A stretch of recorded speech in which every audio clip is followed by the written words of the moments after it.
Bypass surgery अस्पताल के बाहर बोर्ड पर लिखी हुई 2 लाइन है। अस्पताल में बाईपास सर्जरी होती है दिल की, और 2 लाइन बोर्ड पर लिख रखी है उन्होंने। आप ध्यान से सुनिए क्या उपयोगिता है हमारे हास्यरस के कवियों की। वो लिखते हैं बोर्ड पर कि खोल लेते दिल अगर हंस बोल कर यारों के साथ, खोल लेते दिल अगर हंस बोल कर यारों के साथ, हमको फिर ना खोलना पड़ता यूं औजारों के साथ। इसलिए एक बार जोरदार तालियां बजाकर आप खुद को अपने उत्सव में सम्मिलित कीजिए। मैं तब तक कविता पाठ करूंगा जब तक नया साल शुरू होगा। नया साल मनाएंगे साथ साथ, और फिर नए साल में सत्तन जी इस कवि सम्मेलन के हमारे शिखर पुरुष अंत में समापन करेंगे कवि सम्मेलन का। आदरणीय उठे, उधर जाके बैठे। विजय खेड़िया जी के हम सब कवि, हमारा पूरा कवि कुल बहुत आभारी है, क्योंकि वो इंदौर में उनका घर एक ऐसा संगम स्थल है। हिंदुस्तान के किसी भी कवि को कोई कष्ट हो, वो खेड़िया जी को फोन करेगा और उसका कष्ट समाप्त हो जाएगा।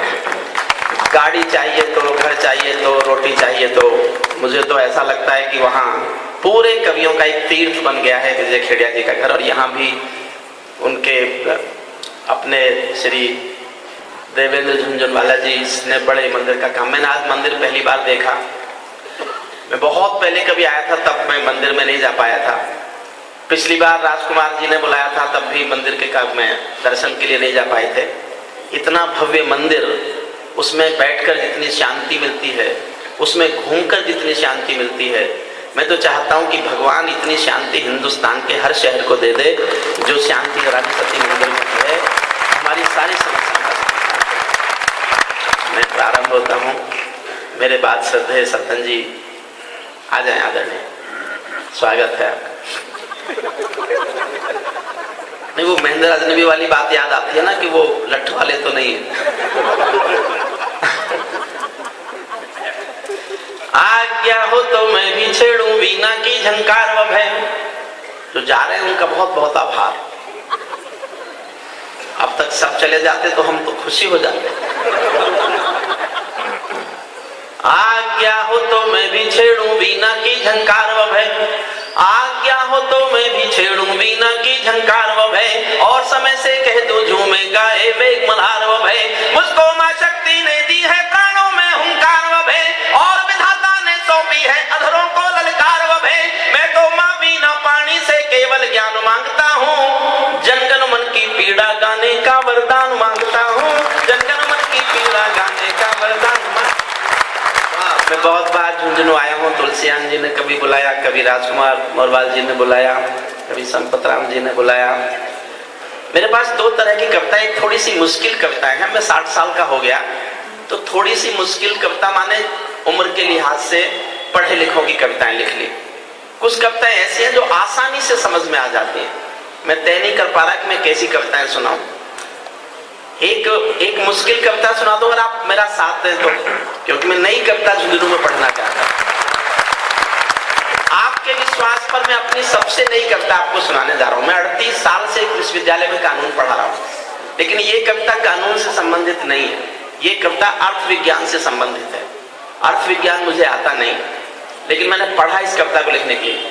माताओं बहनों से मेरा निवेदन है, जो जाना चाहें जा सकती हैं, क्योंकि और अगर नहीं जाना चाहे तो बीच में कृपया नहीं। विजय खेड़िया, आप चाहें तो आप अपनी पसंद की कोई कविता बता सकते हैं, क्योंकि लिफाफा तो आप ही देंगे। अगर आपकी कोई फरमाइश हो तो मैं एक कविता,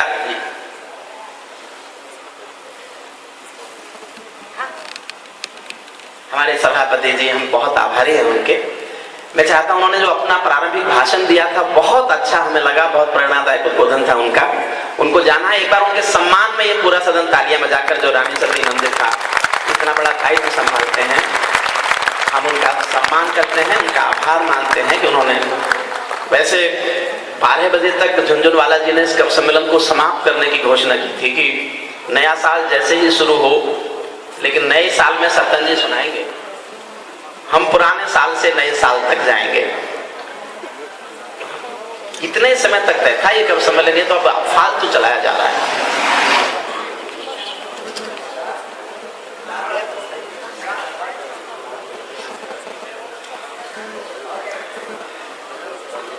जो मुझे नहीं सुन पाए वो बाहर से मेरी सीडी ले जाएं।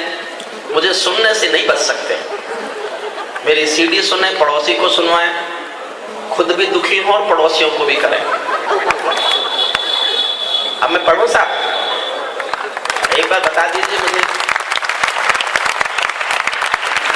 मैं एक काले धन पर मुश्किल कविता पहले सुना रहा हूं, फिर इसके बाद आपको आसान आसान कविता सुना दूंगा। काला धन हिंदुस्तान की गरीबी का कारण है। अगर हिंदुस्तान के लोगों का काला धन विदेशों में जमा नहीं होता तो हिंदुस्तान गरीब देश नहीं होता। आप कहेंगे ये कैसे? एक मिनट में मैं समझा दूं कि काला धन विदेशों में जमा करने से देश की गरीबी कैसे बढ़ती है। और क्योंकि देश की गरीबी ही देश का सबसे बड़ी समस्या है। देश की समस्या आतंकवाद नहीं है। जिस दिन सरदार पटेल जैसा आदमी हिंदुस्तान का प्रधानमंत्री बन जाएगा, 24 घंटे में आतंकवाद पर काबू पा लिया जाएगा। केवल 24 घंटे लगेंगे इस बात के लिए। लेकिन भूख देश की बड़ी समस्या है, गरीबी देश की बड़ी। 80 करोड़ लोग गरीब लोग देश में जीते, 26 करोड़ लोग गरीबी की रेखा से नीचे। और योजना आयोग बताता है कि कोई 22 रुपए कमा ले तो उसको गरीब मानने को तैयार नहीं। भारत सरकार का योजना आयोग 22 रुपए रोज कमाने वाले को गरीब मानने को तैयार नहीं है, उसका बीपीएल कार्ड नहीं बनता। मैंने सारे एमपीओ को चिट्ठी लिखी है कि एक दिन 22 रुपए में जिंदा रह के दिखाओ। एक दिन जियो तो सही, 22 रुपए में कैसे दिया जाता है? एक भिखारी भी जो भीख मांगता है एल्युमिनियम का कटोरा लेकर चौराहे पर, वो भी जब एल्युमिनियम का कटोरा खरीदता है तो भारत सरकार को टैक्स देता है। लेकिन जो देश के अमीर लोग अपने पैसे को विदेशों में किराए पर जमा कर देते हैं, एक कारण समझना आप, और समझ जाओ तो पूरा सदन तालियों से बताना। दुनिया के गरीब देशों के अमीर लोग अपने पैसे को यूरोप में किराए पर रखते हैं। 1 लाख रुपया यूरोप में जमा करोगे तो 1 साल का 15,000 रुपया किराया देना पड़ेगा, ब्याज तो मिलेगा ही नहीं। दुनिया के गरीब देशों के अमीर लोग अपने पैसे को यूरोप में किराए पर रखते हैं और यूरोप उसी पैसे को गरीब देशों को ब्याज पर देता है। हम गरीब होते चले गए, वो अमीर होते चले गए। ये हिंदुस्तान के काले धन की व्यवस्था है। मैं इस पर एक कविता सुनाता हूँ। मैं रिस्क ले रहा हूँ महेंद्र अजनबी के कहने पर। उसने दामनी पर बहुत बहुत बहुत श्रेष्ठ कविता सुनाई। मैं अभी तक वहीं तक ठहरा हुआ हूँ उस कविता के आसपास, लेकिन थोड़ा दूसरे विषय पर एक कविता सुनिएगा। अदरणीय आ जाओ, बैठ जाओ, फोटो फोटो लो, पोज बनाओ। बहुत बहुत धन्यवाद आपका सबका। एक बार बस साथ दीजिएगा। एक मुश्किल कविता सुनाने की हिम्मत इसलिए कर रहा हूं कि हमारे राजकुमार जी ये ना समझे कि हरिओम पवार आए और पुरानी कविता सुना के चले गए। पुरानी कविता कोई नहीं सुनाऊंगा, आपको जो सुनाऊंगा वो सुनाऊंगा जो मैंने झुंझुनू में आज से पहले कभी नहीं पढ़ा। मैं अदना सा कलमकार हूं घायल मन की। मुझे घूमते फिरते देखोगे तो मेरा सर घूमेगा साहब। आप जाएं और तेज चले, 4 रन के लिए बाउंड्री लाइन के बाहर। मुझ पर ऐसा ही हादसा आता है। अरुण तो गायब हो गया होगा, उसने सोचा मैं तो जमीन लिया, अब क्या बैठने का करो। मैं अदना सा कलमकार हूं घायल मन की आशा का। मैं अदना सा कलमकार हूं घायल मन की आशा का। मैं कोई मर्मज्ञ नहीं हूं छंदों की परिभाषा का। जो यथार्थ में दिख रहा है मैं उसको लिख देता हूं। कोई घायल चीख रहा है मैं उसको लिख देता हूं। मैंने भूखों को रातों में तारे गिनते देखा है। मैंने भूखों को रातों में तारे गिनते देखा है। भूखे बच्चों को कचरे में खाना चुनते देखा है। भूखे बच्चों को।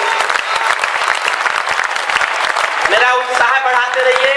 मैं इस कविता के माध्यम से केवल कानों तक नहीं पहुंचना चाहता, आपके दिल पर छपना चाहता हूं। मैंने 60 साल की उम्र के बाद जो लिखा है वो इस आशा में लिखा है कि ये कानों के लिए नहीं है, ये दिल पर छपने के लिए है। और मैं रानी सती मंदिर के सौजन्य के इस कवि सम्मेलन में ये प्रसाद, नूतन वर्ष का ये प्रसाद लेके ये एहसास जीना चाहता हूं कि मैं आपके दिलों तक पहुंच सका। बस मैंने भूखों को रातों में तारे गिनते देखा है। भूखे बच्चों को कचरे में खाना चुनते देखा है। मेरा वंश निराला का है, स्वाभिमान से जिंदा हूँ। काले धन और निर्धनता पर मन ही मन शर्मिंदा हूँ। काले धन और निर्धनता पर मन ही मन शर्मिंदा हूँ। मैं शबनम चंदन के गीत नहीं गाता। मैं शबनम चंदन के गीत नहीं गाता। अभिनंदन बंधन के गीत नहीं गाता। दरबारों के सत्य बताता फिरता हूँ। काले धन के तथ्य बताता फिरता हूँ।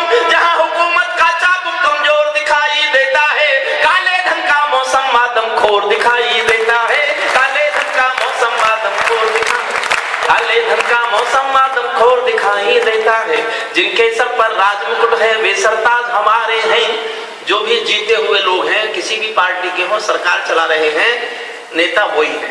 लोकतंत्र यही कहता है और मुझे उनसे कोई शिकायत नहीं है, लेकिन जो मैं शिकायत कर रहा हूं बस वो समझना। जिनके सर पर राज मुकुट है वे सरताज हमारे हैं, कल का कोई पता नहीं पर नेता आज हमारे हैं। इसीलिए सत्ताधीशों से केवल एक निवेदन था, काले धन का लेखा जोखा देने का आवेदन था, क्योंकि भूख गरीबी का एक कारण काला धन भी है। फुटपाथों पर पली जिंदगी का हारा सामन भी है, फुटपाथों पर पली जिंदगी का हारा सामन भी है। रोज कहर के बादल फटते हैं टूटी झोपड़ियों पर, चार पंक्ति पढ़ता हूं और सदन के एक एक व्यक्ति का समर्थन चाहता हूं, आप तक मेरी बात पहुंच जाए तो। रोज कहर के बादल फटते हैं टूटी झोपड़ियों पर, कोई संसद बहस नहीं करती भूखी अंजड़ियों पर। निर्धनता का आलम देखो जाकर काला हांडी में, माँ बेटी को बेच रही है दिन की एक दिहाड़ी में। माँ बेटी को बेच रही है, माँ बेटी को बेच रही है दिहाड़ी में, माँ बेटी को बेच रही है दिन की एक दिहाड़ी में। जो भी सिंहासन पर आए अहंकार में झूल गए, काले धन के साम्राज्य से आंख मिलाना भूल गए। कलमकार तो काले धन के काले पर्दे खींचेगा, आहें आंसू देखेगा तो चिल्लाएगा चीखेगा। झोपड़ियों को सौ आंसू रोज रुलाना बंद करो। और एक पंक्ति में 65 साल की अर्थनीति गा रहा हूं, मुझे नहीं पता झुंझुनू के लोग समझेंगे कि नहीं, लेकिन समझ जाओ तो तालियों का आकाश उठाना। 65 साल की अर्थनीति एक पंक्ति में गाने की कोशिश कर रहा हूं, सुनना। झोपड़ियों को सौ आंसू रोज रुलाना बंद करो, झोपड़ियों को सौ आंसू रोज रुलाना बंद करो। सेंसेक्स पर नजरें रखकर देश चलाना बंद करो, सेंसेक्स पर नजरें रखकर। अनु सपन जी आप भी तालियां बजाओ, मैंने आपके उन गीतों पर तालियां बजाई जो मेरी समझ में नहीं आए। कम से कम बदला तो चुका हो कब सम्मेलन। अब आप कहोगे क्यों आपकी समझ में नहीं आया, मेरी समझ में नहीं आया, मैं क्या करूं? आपकी समझ में आ भी नहीं सकते, बिल्कुल नहीं आ सकते। इसलिए नहीं समझ में आ सकते हैं कि ये उन लोगों का काम है जो गृहस्थ हैं, तुम्हारी तो हुई नहीं। तो क्या जानो कि श्रृंगार क्या होता है।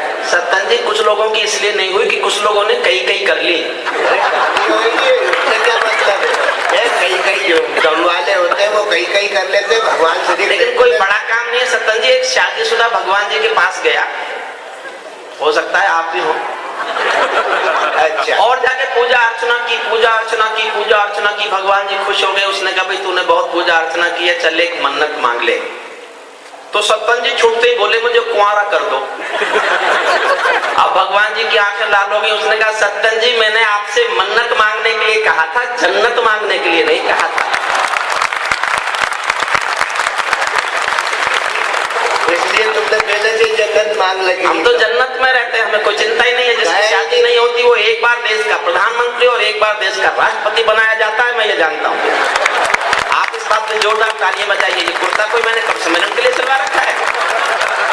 ऐसा नहीं है भैया, लोग इसीलिए तुम्हें भीष्म पितामह कहते हैं कि कभी सम्मेलनों में, ताकि तुम अपने इस व्रत का निर्धारण करो। बाकी तुम जैसे लोगों को सत्तन जी मैं तो सोचता था लोगों को एक ही सुविधा मिलती है जीवन में कि वो खटिया के दोनों तरफ से उतर लेते।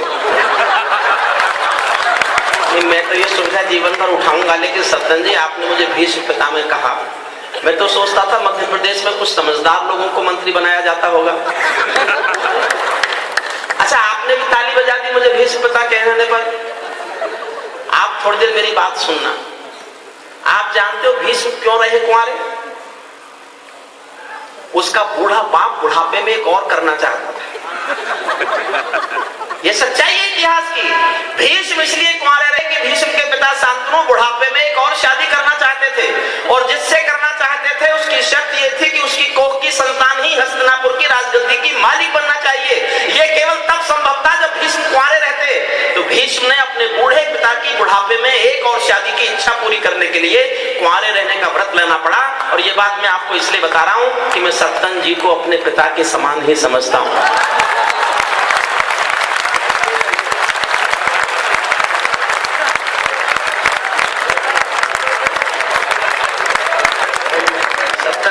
छेड़ो। वाह, छेड़ो। आपने पिता क्या पपीता बना दिया। क्या पिता है, सेब नहीं बनाया, ये मेरी मेहरबानी नहीं मानते? बहुत अच्छा है, बहुत अच्छा है, बहुत अच्छा है। कम से कम वो दूसरी वाली है, किधर दिखाओ तो सही। वो शांतनु ने खुद खोजी थी, ये तो आप ही का काम है। ये मेरा काम नहीं है, मैं तो प्रतिज्ञा कर सकता हूँ, फिर तुम खोजो शांतनु। हाँ ठीक है। मैं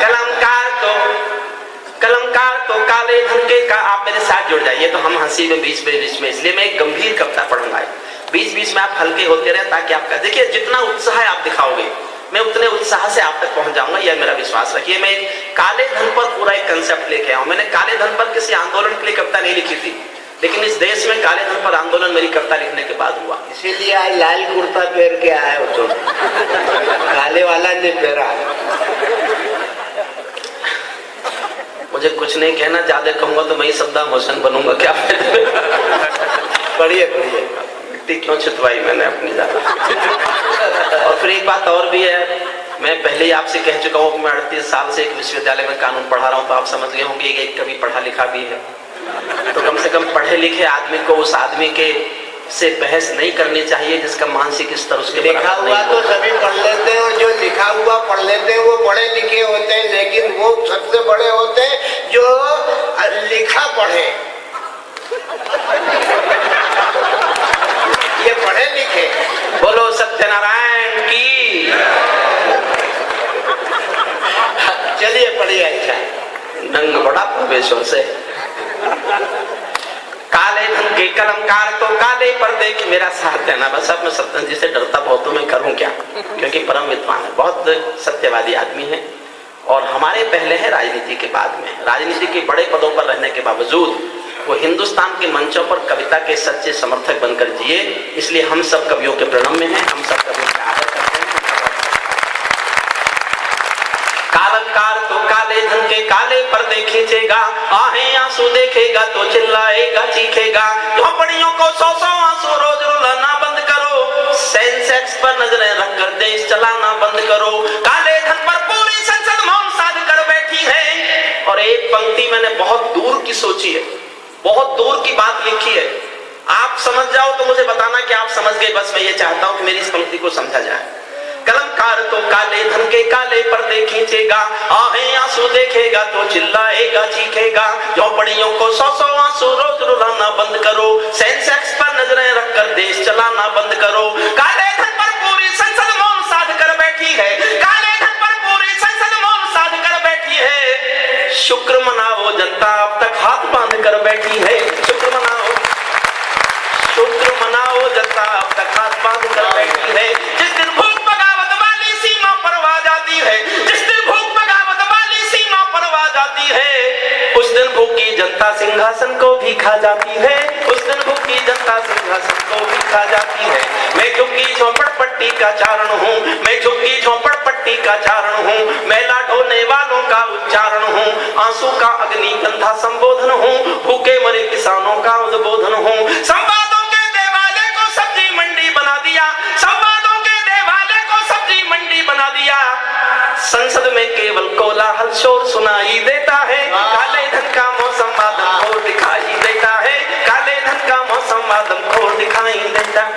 आप सब इस कविता को पूरी कराना चाहते हैं, मैं आसान कविता शुरू कर दूं। सारा सदन बताए तालियों से इस कविता को पूरी कर। महेंद्र अजनबी में शर्ट जीत गया, उसने शर्ट लगाई थी, भाई साहब किसको काला धन सुनाओगे? मैंने कहा मैं उनको सुना रहा हूं जिनका है नहीं, वो नहीं सुनते जिनका है। अच्छा कई बार तो वो भी सुनते हैं कि ताली बजाओ वरना ये समझेगा हमारा है। काला धन वो धन है जिसका टैक्स चुराया जाता है, और कोई परिभाषा ब्लैक मनी की नहीं है। हुजूर बैठ जाओ, मैंने जिन सरकारों पे लिखा वो बैठ गई, अब मत उठना। एक बात समझ लो साहब, मैं बहुत बार आया हूं झुंझुनू, आप एक बात अब तक समझ जाने चाहिए। मैं वो कलम नहीं हूं जो बिक जाती हो दरबारों में, मैं शब्दों की दीप शिखा हूं अंधियारे चौबारों में, मैं वाणी का राजदूत हूं, सच पर मरने वाला हूं, डाकू को डाकू कहने की हिम्मत करने वाला हूं, डाकू को डाकू कहने की हिम्मत करने वाला हूं। मेरी कलम वचन देती है अंधियारों से लड़ने की, राजमहल के राजमुकुट के आगे तनकर लड़ने की।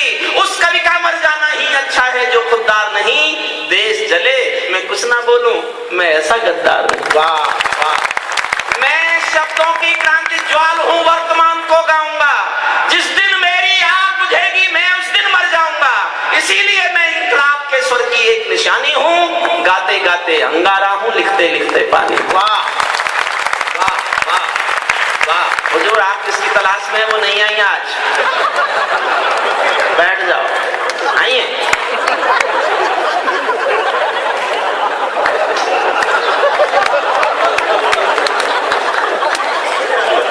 ये शब्द है मारवाड़ी। मारवाड़ियों का देखिए साहब, मारवाड़ी दुनिया में कहीं भी गया, कहीं भी दुनिया में बाहर चला गया, लेकिन मारवाड़ उसके भीतर से बाहर कभी नहीं गया। मारवाड़ उसके भीतर। अब केशव देव मारवाड़ी को देखो, पत्नी की धोती का मुंडसा बना लिया। ये मारवाड़ी कर सकता है, और थोड़े कर सकते है। सम्मान की चीज है, मैंने भी तो सम्मान के लिए कहा आपसे।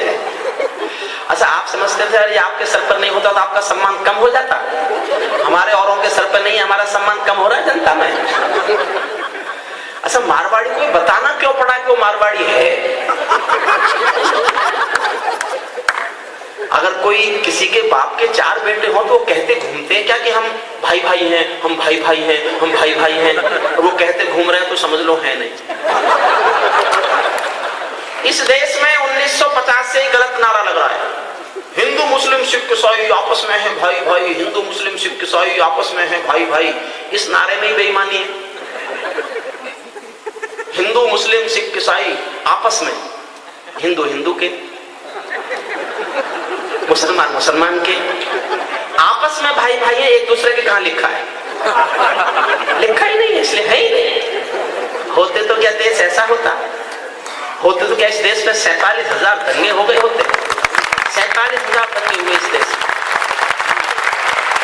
काला धन वो धन है जिसका टैक्स बचाया जाता है, अक्सर ये धन 7 समंदर पार छिपाया जाता है। काले धन की अर्थव्यवस्था पूरा देश जलाती है, झोपड़पट्टी के बच्चों को खाली पेट सुलाती है। ये निर्धन के हिस्से की इमदादों को खा जाती है, मनरेगा के अंत्योदय के वादों को खा जाती है, मनरेगा के अंत्योदय के वादों को खा जाती है। बॉलीवुड की आधी दुनिया काले धन पर जिंदा है। बॉम्बे की फिल्मों की समाचार आते हैं कि एक सप्ताह में 100 करोड़ का व्यापार किया। उन फिल्मों के रिटर्न देखो 0। मैं आज तक नहीं समझा जब 100 करोड़ का व्यापार हुआ था तो रिटर्न कहां गए। और मैं एक जानकारी और लेके जा रहा हूं आपको, मां रानी सती के मंदिर के कार्यक्रम में खड़ा हूं। हिंदुस्तान की सरकार का 1 साल का बजट है 16 लाख करोड़। हिंदुस्तान की सरकार ने यही नहीं समझा कि हिंदुस्तान के लोगों के दिलों में क्या है। 16 लाख करोड़ का बजट है और हिंदुस्तान के मंदिरों में मस्जिदों में 17 लाख करोड़ का चढ़ावा आता है। 17 लाख करोड़ का। अगर पूरी टैक्स कलेक्शन मशीनरी को बंद करके हिंदुस्तान की जनता से दान मांग लिया होता तो हिंदुस्तान की सरकार के पास 3 गुना पैसा सरकार चलाने के लिए हुआ होता। 3 गुना पैसा हुआ। केवल मंदिरों के आगे झोली फैला दे सरकार तो इस देश के मंदिरों का चढ़ावा हिंदुस्तान की सारी गरीबी को दूर कर सकता है। लेकिन किसी में इतनी ना नैतिक बल है ना इतनी हिम्मत है कि वो ईमानदार लोगों से आंख मिला सके, क्योंकि उनको तो घोटाले करने हैं। टूजी, ए राजा, कनिमोजी, लिखना भी नहीं जाता कितने लाख करोड़ का घोटाला है, मेरे से तो लिखना भी नहीं आता। इतना बड़ा अर्थशास्त्री नहीं हुआ मैं कि वो मैं लिख के बता दूंगा कितने लाख करोड़ का घोटाला हुआ। पहले छोटे मोटे होते थे। एक 64 करोड़ का बोफोर्स घोटाला हुआ था, कुल 64 करोड़ का। वो 64 करोड़ की बोफोर्स दलाली किसने खाई, इस बात पर 168 करोड़ खर्च किए गए।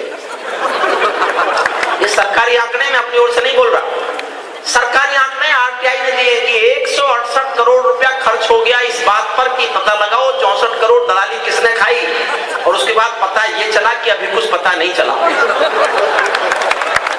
काला धन वो धन है जिसका टैक्स बचाया जाता है, अक्सर ये धन 7 समंदर पार छिपाया जाता है। काले धन की अर्थव्यवस्था पूरा देश रुलाती है, खाली झोपड़पट्टी के बच्चों को खाली पेट सुलाती है। ये निर्धन के हिस्से की इमदादों को खा जाती है, मनरेगा के अंत्योदय के वादों को खा जाती है। बॉलीवुड की आधी दुनिया काले धन पर जिंदा है, चुपके चुपके चोरी चोरी 2 नंबर का धंधा है, चुपके चुपके चोरी चोरी 2 नंबर का धंधा। एक पंक्ति पढ़ता हूँ, समझ जाओ तो बता देना, सब जगह नहीं समझे जाती। और मुझे कोई शिकायत लेकिन समझ जाओगे तो मैं सलूट करूंगा आपको कि मेरी इस बात को समझा गया जिसको मेरी ईगो चाहती है कि इस बात को समझा जाए। एक पंक्ति सुनना, चोरी चोरी चुपके चुपके, 2 नंबर का मंच का भी ध्यान चाहता हूं, मंच समझ जाए तो मंच ताली बजा ले, हो सकता है वो भी ना समझे। तो मामला ये है ना कि हास्यरस के लोग थोड़ा ज्यादा अच्छे होते हैं, वो कई बार बहुत अच्छी बातों को समझना नहीं चाहते। बॉलीवुड की आधी दुनिया काले धन पर जिंदा है, चुपके चुपके चोरी चोरी 2 नंबर का धंधा है। जब वाइट पैसे से बनती थी तो फिल्में काली थी। वाह वाह, धन्यवाद, आपको सलूट करता हूँ साहब। अब मेरा एहसास सुनना आप, जो मैं गाना चाहता हूँ। जब वाइट पैसे से बनती थी तो फिल्में काली थी, नैतिकता की संपोषक थी, शुभ संदेशों वाली थी। काले धन की फिल्मी दुनिया इंद्रधनुष रंगों में है, काले धन की फिल्मी दुनिया इंद्रधनुष रंगों में है, पर दुनिया में जगह हमारी नंगों भिखमंगों में है, पर दुनिया में जगह हमारी नंगों पर दुनिया में जगह हमारी नंगों भिखमंगों में है। नौकरशाही के पंजे जहरीले हैं, राजमहल के पंजे नौकरशाही के पंजे जहरीले हैं। शासकीय सुविधा बढ़ गई दलालों में, क्या यही मिलना था 65 सालों में, क्या यही मिलना था 65 सालों में। 47 में हम आजाद हुए थे आधी रजनी को। बहुत साधारण पंक्ति लिखी है मैंने, कितनी साधारण है आप समझना। 47 में हम आजाद हुए थे आधी रजनी को, रात के 12 बजे आजादी आई। 47 में हम आजाद हुए थे आधी रजनी को, सुबह नहीं आई अंधियारा घोर दिखाई देता है, काले धन का मौसम बादम घोर दिखाई देता है, काले धन का मौसम बादम घोर दिखाई। हम काले धन वालों का धंधा हम नहीं पा सकते हैं। वो कहते हैं बैंक सीक्रेट सिलो है, हम बता नहीं सकते किसका कितना है। वैसे 53,000 लोगों का है ये पता लगाया। अभी कुछ अखबारों ने, दुनिया के 108 पत्रकारों ने मिलकर पता लगाया कि दुनिया में किस देश के किस ब्लैक मार्केटर का कितना ब्लैक मनी वहां है। इसके बारे में बाद में बताऊंगा अभी आपको। हम काले धन वालों का धंधा हम नहीं पा सकते हैं, इनकी भूख पुरातन है ये लाल किला खा सकते हैं। इस लाइन पर ताली नहीं बजती थी तो मैंने इस लाइन को बदल दिया और आपसे बजवाता हूं, अभी ताली देखना, एक एक बजाएगा। हम काले धन वालों का धंधा हम नहीं पा सकते हैं, ये इतने भूखे हैं कोल खदाने भी खा सकते हैं, ये इतने भूखे हैं कोल खदाने भी खा सकते हैं। इनके काले तारों से तो नीलम बदल सकता है, इनकी प्यास बुझाने में तो सागर भी मर सकता है। अपनी माँ भारत माता से नाता तोड़ चुके हैं ये, मीर जाफरों जयचंदों को पीछे छोड़ चुके हैं ये, मीर जाफरों जयचंदों को पीछे छोड़ चुके हैं ये। काले धन का साम्राज्य कानून तोड़ते देखा है, प्रशासनिक व्यवस्था के नाखून तोड़ते देखा है। काले धन का साम्राज्य कानून तोड़ते देखा है, प्रशासनिक व्यवस्था के नाखून तोड़ते देखा है। सचिवालय इनकी सेवा में खड़ा दिखाई देता है, हसन अली भी संविधान से बड़ा दिखाई देता है। इनके पाप विदेशी खातों की सूची में बैठे हैं, इनके पाप विदेशी खातों की सूची में बैठे हैं। ये भारत में मार्कोस के गद्दाफी के बेटे हैं, ये भारत में मार्कोस के गद्दाफी के। दुनिया भर के आगे हाथ पसारोगे, दुनिया भर के आगे हाथ पसारोगे, लेकिन काले धन की जंग का दुनिया भर से भीख मांगेंगे, दुनिया भर से कर्जा। मनमोहन सिंह ने कहा एक दिन तो हमारी हालत ये हो गई थी कि हमें कोई देश कर्जा देने को तैयार नहीं था। क्या इज्जत की बात है। बुद्धिमान प्रधानमंत्री हैं देश के, अंग्रेजी के विद्वान, पंजाबी के विद्वान, हिंदी के विद्वान और तीनों भाषाओं में चुप रहते हैं।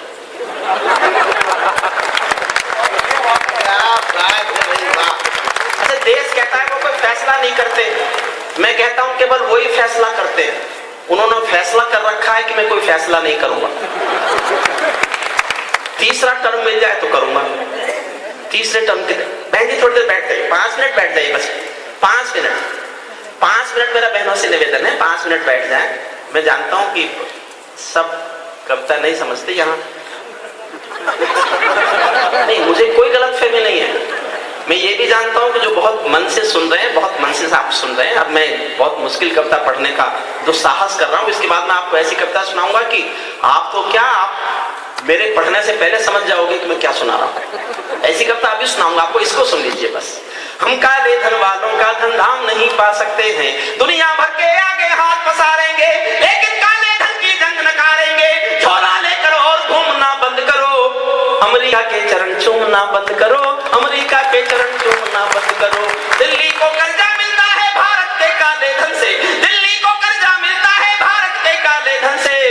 पश्चिम की दादागिरी का दौर दिखाई देता है, काले धन का मौसम बादम खोर दिखाई देता है, काले धन का मौसम जैसी पट्टी बांधे बैठे हैं, ये नीरों की तरह दुखों से दूर दिखाई देते हैं, रावण जैसे अहंकारों में चोर दिखाई देते हैं।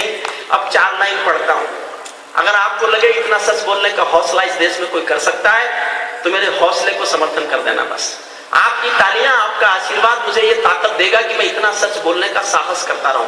उस साहस को मैं रानी शक्ति मंदिर से जुटा के जाना चाहता हूं, झुंझुनू की इस वीर धरती से जुटा के जाना चाहता हूं। 4 पंक्ति पढ़ता हूं, समर्थन करो तो उसी हौसले से करना जिस हौसले से मैंने लिखे हैं। ये नीरों की तरह दुखों से दूर दिखाई देते हैं, रावण जैसे अहंकार में चोर दिखाई देते हैं। इसीलिए अब चौराहों पर सब पर्दे खोलूंगा मैं, इसीलिए अब चौराहों पर सब पर्दे खोलूंगा मैं, चाहे सूली पर टंगवा दो मन का शक बोलूंगा मैं। हो ना हो ये काले धन के खातेदार तुम्हारे हैं, या तो कोष तुम्हारा है या रिश्तेदार तुम्हारे हैं, या तो कोष तुम्हारा है या रिश्तेदार, या तो कोष तुम्हारा है या रिश्तेदार तुम्हारा। लाख करोड़ों अपना दुनिया भर में है, लाख करोड़ों अपना दुनिया भर में है, लाख करोड़ों काला धन इस घर में है, इसका आधा भी जिस दिन पा जाएंगे हम दुनिया की महाशक्ति बन जाएंगे, हम दुनिया की महाशक्ति बन जाएंगे, हम दुनिया की।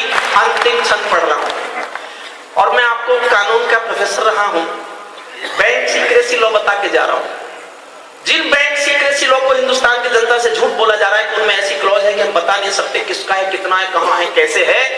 6 साल पहले स्विट्जरलैंड ने अपने बैंक सीक्रेसी लॉ में एक अमेंडमेंट किया और अमेंडमेंट यह किया कि अगर कोई मुल्क अपने देश की पार्लियामेंट में अपने देश के नागरिकों के पैसे को राष्ट्र की संपत्ति घोषित कर देगा तो हम उस देश को उस पैसे को लौटा देंगे, फिर हम उस देश को पैसे को नहीं चुकाएंगे। और 7 देश दुनिया के अपना पैसा वापस ले चुके हैं। सबसे पहले फिलीपींस ने वापस लिया, आयरलैंड ने वापस लिया, अमेरिका तक ने वापस लिया। इस कानून को देश की जनता से बताने से चोरी की जाती है, झूठ बोला जाता है। क्यों? क्योंकि पार्लियामेंट में प्रस्ताव पास करना पड़ेगा। पार्लियामेंट में 2/3 से प्रस्ताव पास तब होगा जब सब करें, कम से कम 2/3 तो करें। ये तब करें जब इनका हो नहीं।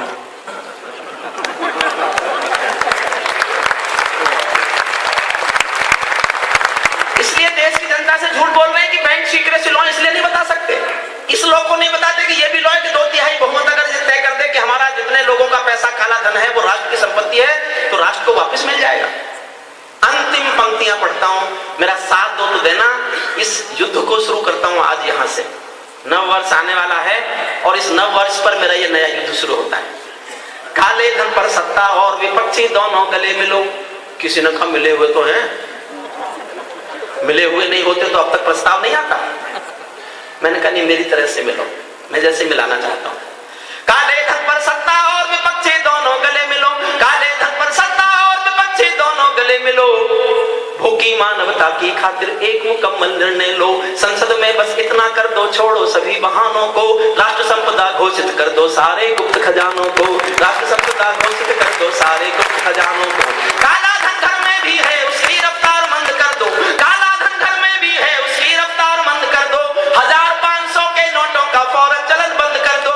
नकद रुपए में क्रय विक्रय की परंपरा को बंद करो। बिना चेक के लेन देन की परंपरा को बंद करो। किसके लॉकर में क्या क्या है डिक्लेरेशन करवा लो। कितने सोने के मालिक है एफिडेविट भरवा लो। फिर बैंकों के एक लॉकर को खुलवा कर देखो, किसने कितना सच बोला है सब कुछ खुलवा कर देखो, किसने कितना सच बोला है सब कुछ खुलवा।